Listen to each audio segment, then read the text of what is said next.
Podcast special episode 2 in 1 week. What up? Special edition. Wah, wah, wah, wah. You gotta pay extra. People are already not the price listening. moved from $0 to 2 times that, which is still also $0. People have given up on this. Anyway, I am the host, Steve Hodge, as always, joined by my co-host, cousin and lover, Kevin Hodge. What is up? And we still have that guy whose name we don't like, Doug. Hey, thanks for having me again. This episode is a special one. Like I said, we had some special stuff planned before the end of the year. We teased it. Yeah, we did tease it, and I did say I was listening to Bonnie Montgomery, so it makes sense. But yeah, so this week we just got done interviewing Bonnie Montgomery. You're chatting with her, and she was awesome. She was so cool. It was a really fun interview. I hope everyone likes it, and everyone, when we talk about it during the interview, but February, check out her new album. Check out what she's got already on Spotify because it's great. But she was super cool. Do you just want to get into it? Or we saw Star Wars the other day. We did. Spoiler free. I liked it a lot. Spoiler free. I liked most of it. The majority of it. Dumbledore kills Snape. Dude, we said no spoilers for the Harry Potter series. If anyone hasn't seen them by now, like what was that? 10 years ago? Yeah, like I feel like you gotta have seen it by now. Here's what I have to say about, I loved the Rey, Luke, Kylo parts. The Finn was alright. Rose, I don't care about. Spoilers. I didn't say anything about it. I'm just saying the character Rose, I don't care. No one knew Rose Steve existed doesn't until like you said women it. leads. Everyone knows who it is No because one didn't know. It was very public knowledge that No, it was not. she was in the movie. She didn't even tell her parents that she was in the movie. It was very public knowledge because they posted photos. Did you of read her. the trivia? I did. I did, and yeah, she didn't tell. Whatever. Anyway, and then Porgs were in the movie just to sell toys, but I didn't mind them. I don't know why They were- everyone's so angry. they were funny. But Remember they were what just. Jar Jar Binks was? That was not what they were. I didn't say they were. I Jar said Jar they were Binks just selling was toys. the hero of the rebellion in the first movies, or the Republic. No, he's a Sith Lord. And Have you he's a seen the hero. fan theories? He's a Sith Lord? Lord. He's a Slord. He is Snoke.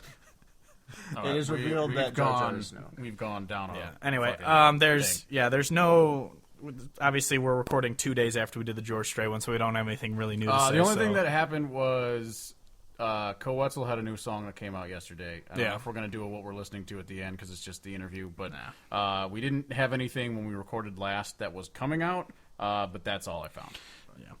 Anyway, so here's our interview with Bonnie Montgomery.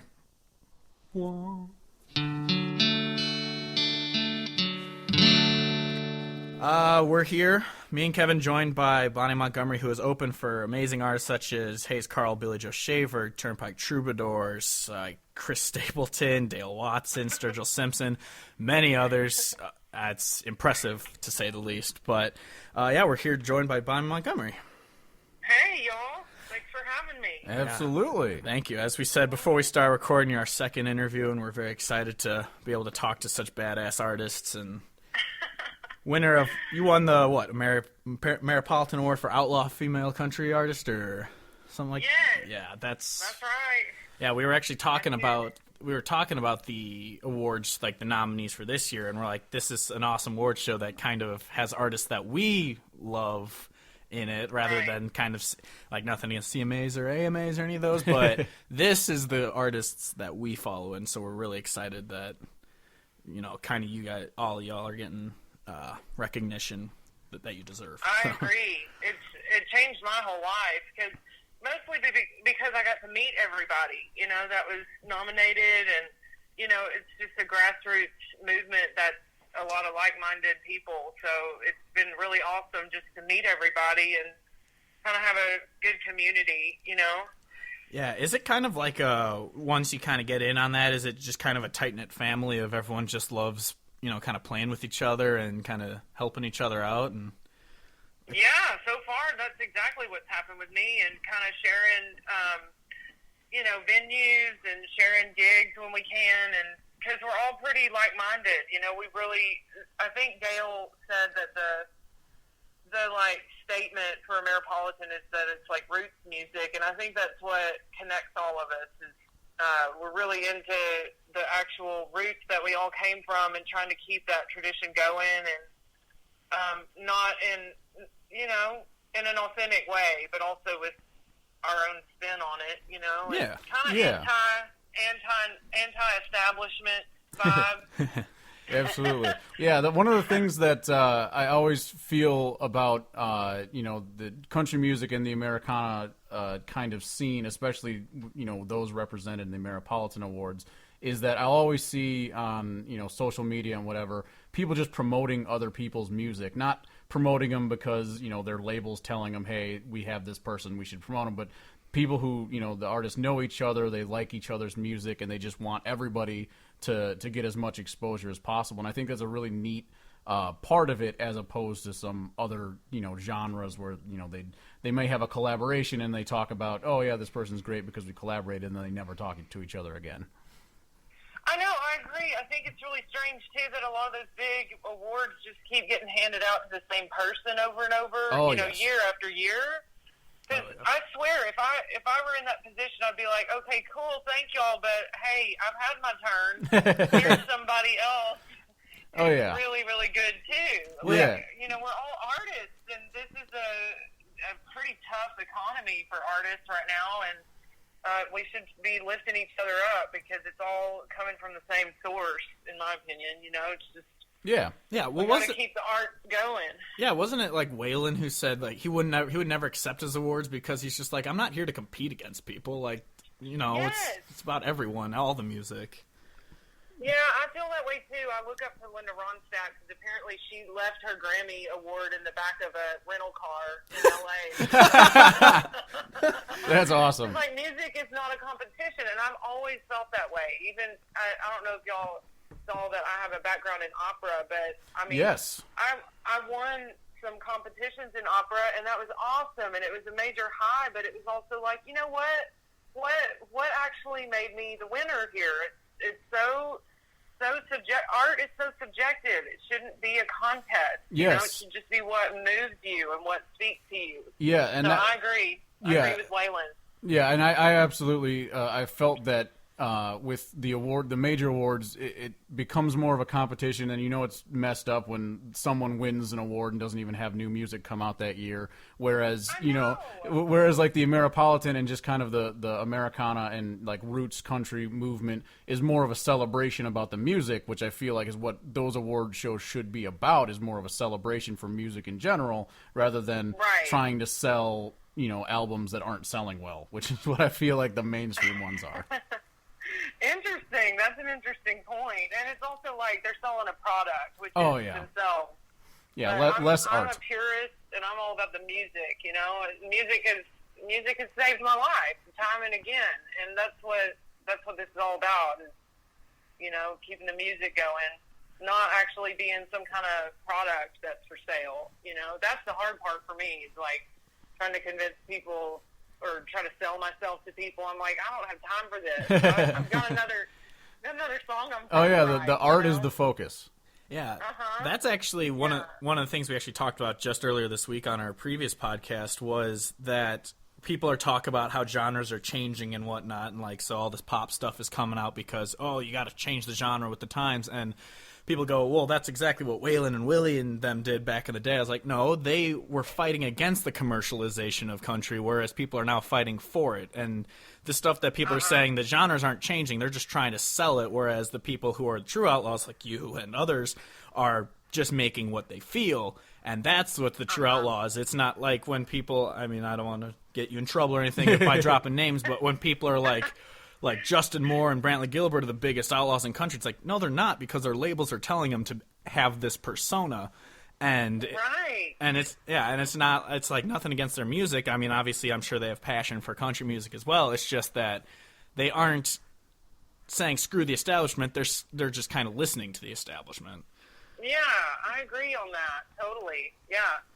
Yeah, totally agree. Going with back to, you mentioned your background in opera, and I saw that on your website, and I was curious, having an opera background. I mean, I don't know much about opera, sadly, but what made you want to go into doing country music, Americana type roots music with that opera background instead of, say, I don't know what the traditional path would be for an opera singer, but kind of sticking in that kind of classical realm?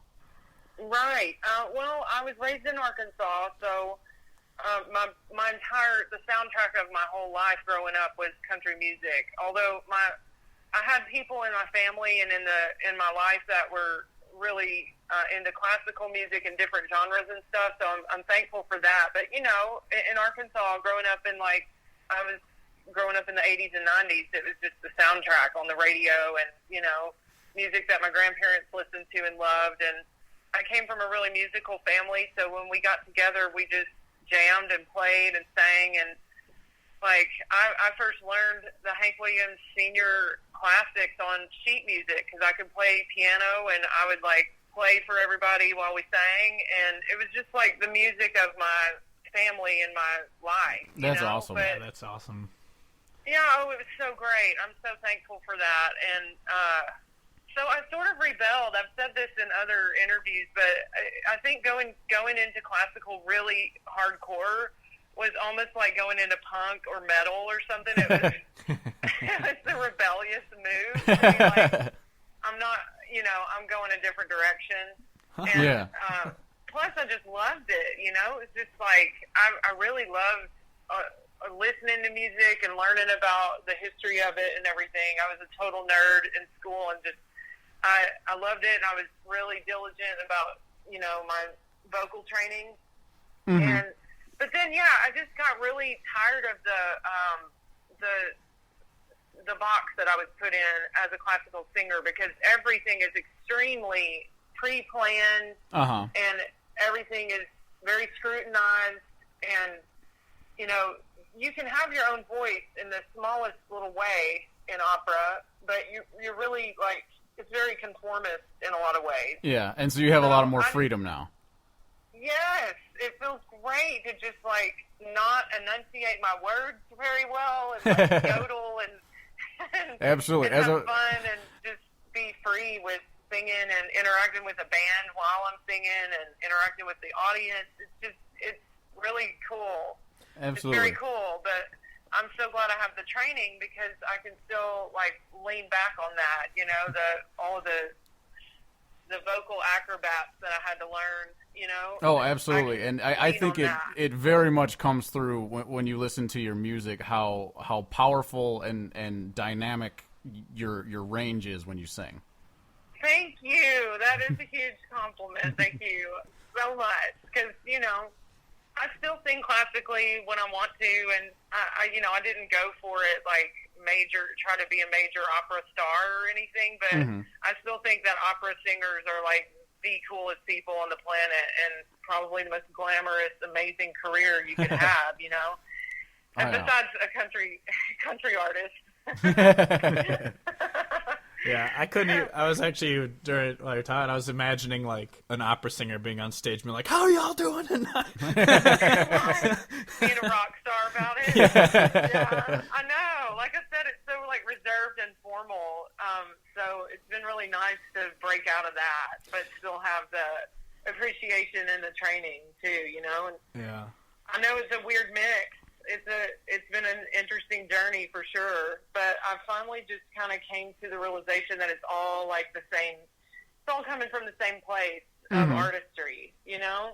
And I've tried to not. I'm sure if y'all heard some of the new album, you might have noticed a lot of strings and orchestration kind of vibes and classical vibes on there, and it was really fun to just be free and add that, to this album. Without hesitation. Yeah, actually, I guess, speaking of the new album, I was noticing that how you have the forever, the handful of times, one with the Spanish guitar, the one that's orchestrated, and the one that's just kind of straight country. Where'd the inspiration for kind of doing that with the same song but with different sounds come from? That came straight from Phases and Stages, the Willie Nelson album. Oh, nice. Have y'all listened to that all the way through? Because it is gorgeous. I can't say that I have listened to it from start to finish, but that's going to be one of the first things I do now as soon as we get done. Huge recommendation, because he takes this song, I think it's called Washing the Dishes, or It's Not Supposed to Be That Way, or there's several different little titles for it, I think, but it comes in different variations throughout the album, and it has different instrumentation and different lengths and different verses and stuff. So I was dude, we should do that with the song Forever. That would be so cool, you know, and then the band was totally into it. And so we had so much fun doing that. And then I love how we got to do it with the full country treatment at the end of the album, all the way through. Yeah, because we've talked about this on our podcast before and even on our site, and it's just we love when people treat an album as a whole rather than 15 individual songs, because like there's I don't know if you've heard it, the Josh Abbott Band album Front Row Seat. It's the story of a relationship from start to finish, and it's just it's in they break their album into 5 acts, and it's just like single, in love, out of love, heartbreak, and moving on. Like they're the 5 acts of a relationship, and it's and it's my favorite album of 2015. But then obviously with kind of what you're doing, what you said about Willie Nelson and your Forever, I know Brad Paisley did that on one of his albums, where throughout the album he would just kind of do a new verse from his one song, Welcome to the Future. And I love that, where artists, like I said, where they keep an album as an entire thing rather than individual tracks, because I always tell people, I introduce people to songs that aren't singles on the radio, because it's like, no, you got to listen to an album as a whole, because there are some hidden gems on a lot of albums. Oh, I know, and the way they flow together is so beautiful, you know, and I love all those, I'm a huge Beatles fan too, so of course, you know, albums like Abbey Road and those, you can't just listen to one song. You're like, wait, what about the one that comes right after this? Yeah, and I feel like in the current age of digital music, and I know that I consume all of my music just through streaming services and formats like that usually.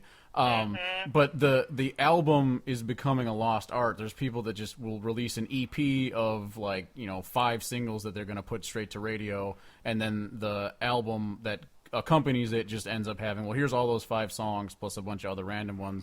And so I very much appreciate your new albums that are a whole and kind of tell a story and have a cohesive theme to them, because I feel like it's becoming a lost art, and that makes it that much better when stuff like your album comes out these days. Wow, thank you so much. I'm glad you get it. Yeah, that was the kind of, I don't know, the goal, you know. Absolutely. We were in the studio it ties it all together, and it makes it.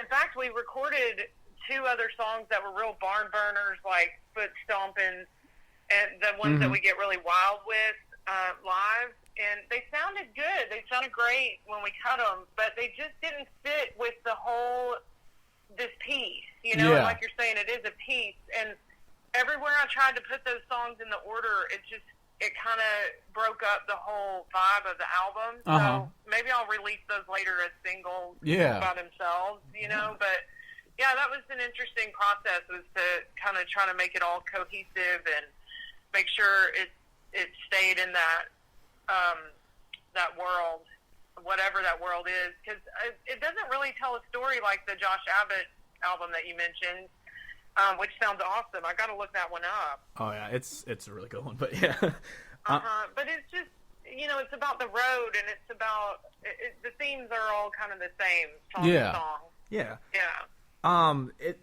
I don't know if I could, as Kevin knows, I'm terrible at reading the meanings behind songs, even though I write my own.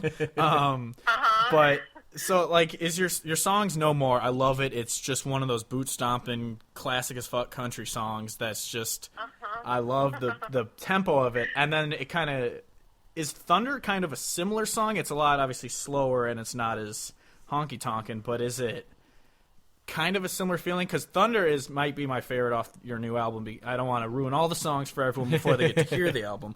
But that's so cool. I'm glad you like Thunder. Yeah, Thunder just kind of happens. Yeah, what kind of inspired that one? Definitely, the same sentiment that's in No More. And No More kind of started out as a really simplified breakup song, just, that really pure feeling that you have when something has ended and, you're ready to move on. Yeah. And it went from there to kind of, I don't know, it became sort of like a personal journey of rising above and being victorious as an artist too, you know, and like I'm gonna sing my song the way I want to, with nobody telling me how to do it, and that's also sort of a metaphor for, you know, I'm out of this relationship, I'm shedding this, you know, persona of the girlfriend, and I'm going forward as, you know, just an individual. So, and Thunder is exactly that sentiment, but I feel like Thunder has a touch of nostalgia for the past, though, not just for a relationship, but for what my small town life was growing up and how that's lost now, because, you know, small town America has changed so much in the last 20 years. And, you know, in the song I mentioned that the barn is there, the fields are just like I left them and everything, and it's kind of a goodbye to, or a throwback.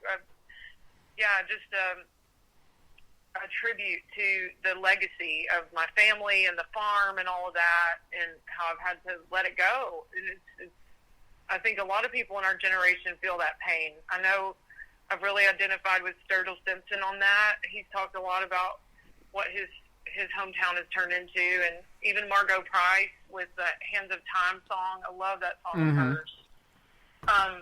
About kind of, losing the family farm. It's a loss that you never get over, you know? Thunder kind of touches on the relationship stuff, but also I tied it into the loss of a legacy kind of feeling. But then I love that the main chorus is about overcoming it. You know, I'm gonna roll like thunder and do my thing. You know, I'm gonna rise above this. I've heard that song and I was just like, I think I already have my favorite. Oh, cool. And it's about like creating your own legacy when you realize I can't pick up where my grandparents left off because of the way things are now. So I'm just going to build my whole empire, my whole legacy myself, you know, and that's a powerful feeling. Absolutely. I love songs like that where, you know, because too many times today you'll hear a song about a small town where all it is just like, let's try to think of all of the pandering type words we can use to describe a small town, and then maybe it'll relate to people. Whereas what you've written is a feeling that people can identify with, rather than just material things like barns and fields and whatever, but the feelings that are described within the song. Yeah, rather than it being my one light town, I pass the church and there's an old dude sitting on the porch type. Like, I know, those songs crack me up. Like, my town. I'm like, what? What are you talking about? Because that's actually kind of the same with. We've talked about how Brandy Clark and Casey Musgraves they do small town songs, but it's not glorifying them. It's just being like, yeah, we grew up there, and it's not all that it's cracked up to be. It's not like I hate it and I never want to go back, but it's not like this, oh, my small town, everyone knows each other and it's heaven. It's just like, no, it can kind of suck. Right. Yeah, totally. Yeah. I get that. Yeah, one quick question I actually had about the new album, because I was listening to it and it's not listed on the link that we were sent, is who is on Going Out Tonight with you? Because the voice is so familiar. It wasn't listed? It's not on this. Dale Watson. I was gonna say, I knew it. Yeah, that's who we were guessing, but we didn't want to be like, so you sang with Dale Watson. Be like, nah, that's not him. But oh yeah, that's Dale. Okay, Kevin caught it. Yeah, I was like, I need to add that to the track, I guess. It could just be the way that the SoundCloud, you know, is set up or something. But no, I heard. I was like, I know this guy. Like, it sounds like Dale Watson. But yeah, we're like, this voice is so familiar. Why do we know it? Right? The Texas troubadour, the hardest working man in country music. Oh, yeah. Well, what's it like? What's it like bringing on someone like that onto the track? How does that process go? I mean, I know that, you know, with being part of the Ameripolitan Awards, I'm sure, and playing with them, I'm sure you have some sort of relationship. But do you write the song with someone in mind, or does it kind of occur in some other way? For that song, I just wrote it. That song kind of happened really fast too, and I wrote it, and I thought, this is a duet. This isn't just a one person perspective here. But So yeah, I wrote it from start to finish without even thinking this is going to be a duet. And then when I sang through it a few times, I was like, this would be really cool to like trade off verses with a dude, you know? And I actually talked to Jason James about doing it. I don't know if y'all are familiar with his work, but I adore him and his voice. And then since we were recording at Dale's, and I was like staying at Dale's house and in the Airstream and everything, I was like, oh, Dale's in town. Like, I wouldn't have to ask him to travel or anything. I think he's got time, you know, this week. And yeah, it just kind of happened like real organically like that. And I couldn't believe that he said yes. I was just so honored. And he was, that whole experience of recording on his property and in that studio was so magical. He would just appear sometimes and just kind of be like a little angel in the corner, and then he'd disappear. And, you know, that's awesome. For that one, though, he came in and we sang it together, and we just had a lot of fun. And it was hilarious because my fiddle player is also a classical violinist and a conductor. He's like conducted at Carnegie Hall. And he's like, wow. Yeah, he is a badass. And, we call him the maestro. He conducts for the Arkansas Symphony and all kinds of stuff. So it was hilarious, though, because Dale was like, Dale was awesome in that he stepped in kind of as director of the song. And we totally were like, yes, please, like, anything Dale Watson advises us to do, I think is a good thing. And so it was just funny. He was like literally conducting the fiddle player at the end through the studio glass, you know?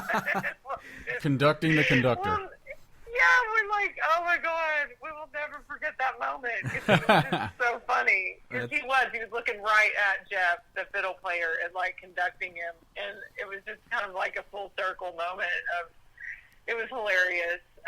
That's so cool. But yeah, it was really cool. And I feel like Dale really sang it out. You know, once I listened to the playback, I was like, dang, he really like dug into that song. And I still can't believe that he did it. I wrote it from start to finish, and he writes such beautiful songs that I'm honored that he thought it was good enough, you know, to sing on.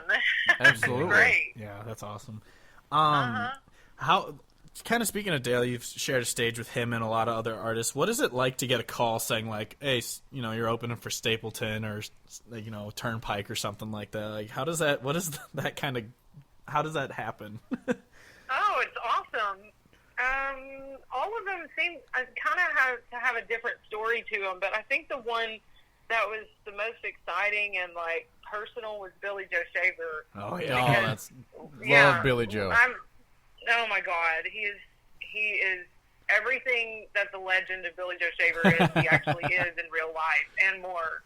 We actually just watched the Tales from the Tour Bus about him, where they talk about him and Dale Watson, and it's hilarious just hearing stories about Billy Joe. But yeah, that's I don't know if you've ever seen that show. I need to watch that. Yeah, it's because I don't know. It's Mike Judge who did like Beavis and Butthead and like King of the Hill and stuff like that, and it's just hilarious. Yeah, they interview people that have played with them and just kind of they animate the stories that they tell. And Billy Joe, I mean, as you obviously know, it just the life that he's lived, and like people need to hear these stories, and so it's just awesome, you know.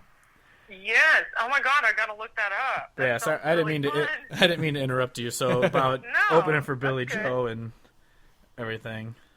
Well, every time I've opened for him, I'm pretty sure it's been at the Whitewater Tavern in Little Rock, which is like the Whitewater is my home base venue, and they have basically paid my rent and helped me at the hardest times and supported me through everything. I think every artist needs a home-based venue that's that loyal and that cool. And so, you know, that's like home to me. And then all of a sudden Billy Joe Shaver's upstairs and it's all roped off and everything. And we were just like hanging out at Whitewater, and he was so cool. And after our set, he took pictures with us for like an hour and just talked, and he was just so open and so sweet, and he's like, girl, you got a hit, you know, you got a hit on your hands. That song Joy is off of my old album. Oh, and yeah. he told me that was my hit. Yeah. and he was like, "You've got a gift, girl," and he like kissed me on the head, and I was like, "Oh my God, I've been blessed, or cursed. I don't know." Yeah, when I first started listening, obviously Joy, it's the top listed on your Spotify, and so I busted it out, and I was just like, I'm already a fan. Like, Yeah. there's no turning back. Yeah, just the I'm glad groove y'all like to that it. one. Yeah. It's so good. Well, I guess we were gonna ask you what your favorite venue is, but I think that probably answers that question. Yeah. Yeah, I can't top the Whitewater because when you have a home venue where you feel that much support and you just, I don't know. There's also like sort of a spirit to that place where you feel like something is with you when you're singing on that stage, and it's just beautiful. It's a wonderful place where I've really expanded, and I actually did my opera there. I wrote an opera, and we performed it at Whitewater at midnight. And I mean, it's a total classical piece. It's not a country thing at all. And it was packed. It was sold out, and it was completely quiet, and it was amazing. It's also like this. Strangely, it's a great opera venue because it's all wood, and the acoustics of it are really great for no amplification at all, and it was That's just so awesome. cool. It's a great place. We gotta make our way Yeah. down to Arkansas then. Yeah, totally. But speaking of traveling, have you ever been to Iowa, and would you be willing to tour to Iowa so we can see you? Yes, I have. We played. I'd love to come back to Iowa. We played a festival in Davenport with Sean Moeller. Shit, that's where we live. How did we miss this? Oh, really? Y'all live in Davenport? Yeah, well, Yeah. technically we live in Bettendorf now, Which is but yeah. just next door to it, but yeah. That's awesome. Was it the gas It's a seed and cool feed? town. What? Was it the gas Sorry? festival? What was the name of that festival? It was like 2 years ago. Okay. And it was in, I believe it was in the summer, and then we recorded At the or it was in Daytrotter? the fall. Yeah, then we recorded at Daytrotter, which was awesome because it was all analog. Oh, and yeah. just so authentic. Yeah, but I'd love to come back up there. That was an awesome scene. Absolutely, yeah. Sean, he gets a lot of because you really wouldn't think, if you weren't from the area, you wouldn't think that we could get a lot of artists to come through here. But Sean does a great job. I can't believe that we missed you, so that makes me angry. But yeah, if you ever come back through, that would be fantastic. Yeah. Oh, I'd love to. I'm embarrassed that I can't remember the name of that festival. It's so cool. Anyway, they all blur together sometimes. But Oh yeah, Yeah. Well, there's I'd love to come back. there's another venue which we mentioned it. The other person we interviewed was Erin Enderlin, and she was awesome. But we mentioned this venue to her. It's called Codfish Hollow. It's in just the middle of nowhere, Iowa. it's a barn in the woods that you have to drive down a dirt road to get to.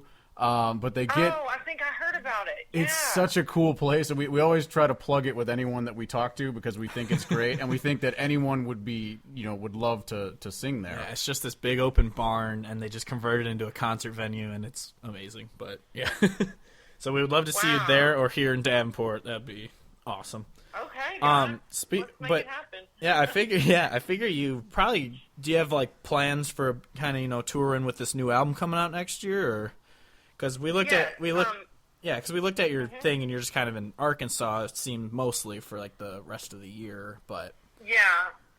For through the holidays, I'm kind of chilling and getting ready for the release because the record's going to drop on February 16th.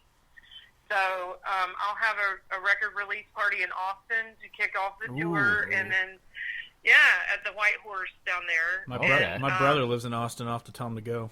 Oh yeah, you should. I think it's on a Saturday night, so it'll be a good perfect. night. Well, he'll and- be out and drunk, so yeah. yeah, that's the usual. But then we're gonna go all the way to New York and come back down. So we're hitting Nashville and several places in North Carolina, and just making that route up there. And then we're playing Skinny Dennis in Brooklyn, which I've played before. Have y'all heard about that place? I don't believe so. No. Oh, it's so cool. It's like it's like a shotgun bar. It's like it does not feel like you're in New York City at all. That's awesome. That's good because I've never wanted to go to that city. Yeah, as a person who's never been to New York, I bet the best feeling about being in New York would be feeling like I'm not there. Yeah. I know, I hate to say that, but Yeah. I've spent enough time in New York to be able to say that I don't want to live there, and it's beautiful, but it's not my thing. Yeah, Oh, yeah. we're originally from like just outside Chicago, so we would take the train in the city all the time. We're like, it's got to be for something special, usually like some country concert or something, because it's like, avoid the city, stay in the burbs. Yes, me too. I just want to live out in the middle of nowhere, but you gotta participate in society, I guess. Yeah. Sadly. Yeah, I get it, but Yeah. Yeah. Anyway, so we're going up there, and then that's on like March 3rd or something. So yeah, we're doing our little record release tour. We're gonna Awesome. tour on this record. It was my Austin-based band. oh, nice. So that's gonna be fun. Yeah. Yeah. Well, Most of the players that were on the record are able to go. We can't take everybody because it's like an orchestra, but Yeah, I've heard Wheeler Walker on his podcast talk about that, how it's tough to try and get all these artists to go with you because it's like you got to pay them. yeah, and that's you kind of have to have a lean machine out on the road. So Yeah. I think we'll be a 4-piece most of the time, maybe 5-piece when our fiddle player can join. But Nice. yeah, it'll be good. Yeah. We'll be honky tonking. Absolutely. Yeah, that's awesome. I can't. I mean, obviously, I already have the albums, but I still can't wait for it to come out. Oh, But Yeah, you we're guys, yeah. I'm- So everybody who's cool that y'all listening. heard it. Yeah, no, but everyone who's listening, we got to listen to it. It was amazing. Look forward to it in February, and we're really excited about it. yeah, I was out running this Cool. morning, jamming to it, and I was just like, it's kind of. I mean, sometimes it's hard to run to a slower song, but I did it anyway. Thank you. I mean, that is hard to like exercise to a country album sometimes, but I do it myself. So I'm glad it worked. Yeah. Oh, definitely. That's so cool. Thank you guys. Absolutely. And- Yeah, so we don't want to hold you too long, but okay. we just do you want to promote anything else, like your Where we can social find you medias and all that? online? And- yeah. Yeah, I have my website that'll list everything, and we're adding dates on there all the time, and we're trying to really fill up that schedule through Tennessee and, the Carolinas and everything. So y'all go there if you want to keep up with us. It's Bonnie Montgomery Music. .com, and I'm on Instagram and Facebook and Twitter and all that. So, yeah. You better tweet at us when you're coming to Iowa. Oh, yeah, definitely. Y'all are on Twitter, huh? Oh yeah, just like the millennials that we are. That's awesome. Cool. Well, I'll definitely find y'all and keep up with y'all, too, because I love what y'all are doing. Yeah, well, I thank you so appreciate much. it. Yeah, thank you so much for joining us. This has been fun. Yeah. Uh-huh. Yeah. Yeah, thank y'all. Yeah, Thank congratulations on the new album again. Oh yes. Yeah. Thank you. I appreciate it. All right. Yeah. Thank Yep. you again. Yep, thank you Hey. so much. All right. Yep. Bye. All right, y'all. Bye. All right. That was awesome. Thank you again to Bonnie Montgomery for not sitting down with us, but talking to us Calling in. via phone. So We're sorry again, about the hotel late fees, checkout fees. my bad. Anyway, we want to once again plug her Instagram and all that. So BonnieMontgomeryMusic.com. Her Instagram is Bonnie Montgomery, one word, and then it's Honky Tonk Bonnie. Yep, on Honky Twitter. Tonk Bonnie on Twitter. And at then Honky Tonk Bonnie Montgomery Music on Facebook. Go like all of the stuff, share it all. She's awesome. You can find, and then she's also touring in Arkansas and Texas and Tennessee and kind of throughout the next little stretch of tour. So if you're in any of those areas, go see her. Go check it out for sure. So again, thank you, Bonnie Montgomery, for sitting down with us or talking with us. Why am I saying that? Anyway, you can find us at countryhodgepodge.com, Instagram, Facebook, and Twitter, Country Hodgepodge. On Spotify, I will add a bunch of her songs to the Hodgepodgecast Picks playlist, which you can find on just obviously there's nothing else called that on Spotify, so just look up Hodgepodgecast Picks. If you look up Kevin's username, Donkey Factory, one word, you can find his Kevin's Picks of the Week, which is he puts up 10 new songs every Monday or Tuesday or Wednesday whenever he decides to actually get to it. And then As soon as I remember that I should do it. and it's also linked on the websites, along with on our website there's shirts that we have selling on TeePublic. If you want to order any of those, that would help us keep the lights on at this site and podcast. My Facebook is Steve Hodge Music, and my Twitter is CHP_Clifftron. Kevin's Twitter and Instagram is CHP_Charge. Doug's on Craigslist in the Dudes Seeking Dudes section. So please rate and review the podcast. Give it 5 stars. Tell us you love us. If you tell us you hate us, I'll read about it on the podcast because awesome. Anyway, that's it for this week. Next week, we're going to have another amazing episode where we talk to Sam Hunt about why he's so amazing. Stay tuned. Stay tuned for that. So until next week, I'm Steve Hodge, as always joined by Kevin Hodge, and sometimes joined by Doug, saying goodbye, good night, and good Charlotte.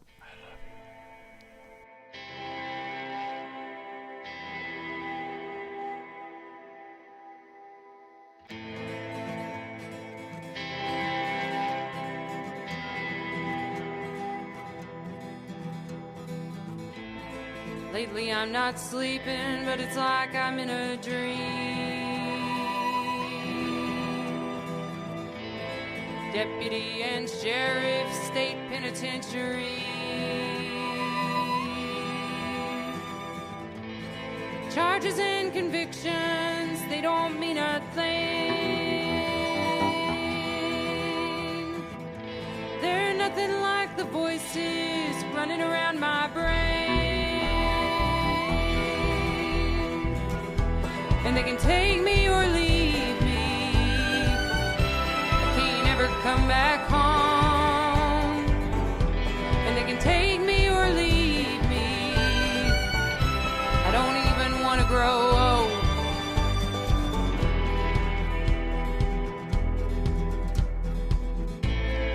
Lately I'm not sleeping, but it's like I'm in a dream. Last night I went to the garden to see what I could see. I thought that I saw Dad, he took back his name. I thought I heard him tell me to hide out in the cave. And they can take me or leave me. Can't ever come back home. And they can take me or leave me. I don't even want to grow old. I'm never gonna crawl out of my hole. I never knew the darkness of my soul. I'm running now and I'm never coming back. I'm gonna get the law off of my back. And they can take